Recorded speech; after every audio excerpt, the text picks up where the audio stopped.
Magandang araw po mga kababayan. Nagbabalik na naman po ang inyong DJ Antilaya, Peter noon, better na ngayon.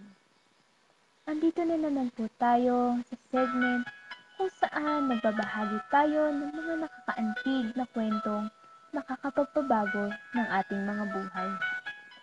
At ang kwento natin sa araw na ito ay mula kay Aling Doray. Magandang araw po, DJ Ampilaya. Ako po ay si Doray P. Makain. Ako po ay isang single mother na mayroong 2 anak. Napakalaking problema po para sa akin ang pagpapakain ng gulay sa aking mga anak, lalo na sa aking bunso.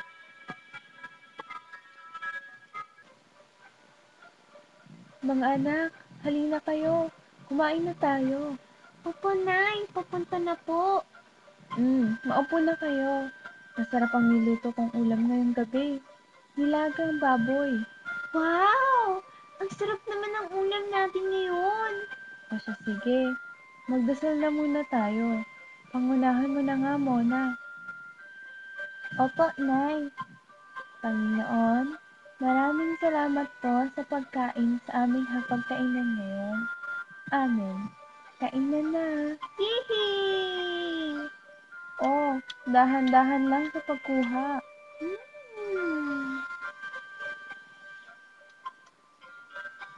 Uy, Lisa, masarap pala ha.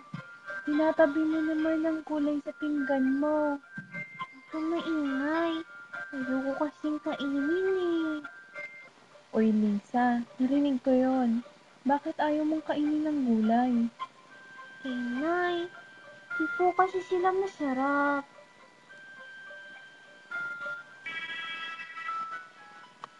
Hindi po nila alam kung gaano ako nag-e-effort para mahainan sila ng malinis at masustansyang pagkain. Sa paghahanda pa lang, sinisiguro ko ang kalinisan ng mga gulay. Sa pamamagitan ng paghuhugas ng mga utensils bago ito gamitin bilang panghiwa o lalagyan. Ang mga gamit ay maigi kong sinasabon at pinapanlawan ng mainit na tubig.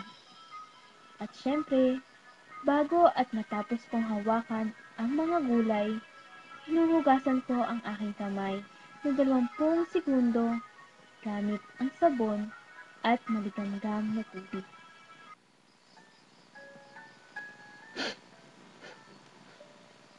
Hindi nyo nalalaman na isa-isa kong nililinis ang bawat gulay na aking iluluto. Yung repolyo sa nilaga nyo, tinanggal ko muna yung outer leaves bago ko hinugasan para matanggal ang maruming parte nito. Yung patatas, binrush ko pa yan gamit ang vegetable brush habang nasa running water para matanggal ang soil particles na nakadikit dito.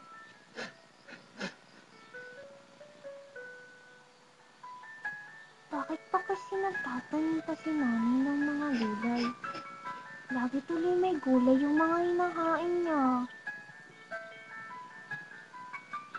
Kasi, mas makakatipid tayo kung magtatanim na lang tayo ng gulay para hindi na tayo bibili. Tsaka, pag halimbawa, kinakapos tayo ng budget, kukuha lang tayo sa bakuran ng gulay. May ulam na tayo. Hayaan mo na si nanay. Yun yung nakakapagpasaya sa kanya eh. Ang pagtatanim. Nababawasan ang stress niya kapag nakakapagtanim siya at nakakita niyang namumunga ang mga ito. Hindi nga masarap. Masarap naman ang gulay. Ayaw mo lang kasi tikman. Tingnan mo ako. Kumakain ako ng gulay.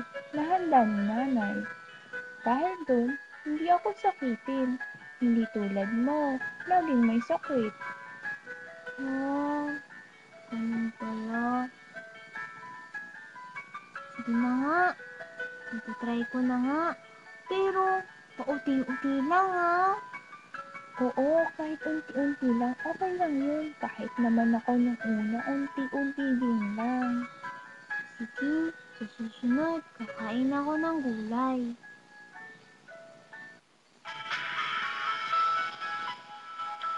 Mula nung gabing yun, napansin kong unti-unting nagbago ang pananaw ng aking bunsong si Lisa patungkol sa gulay.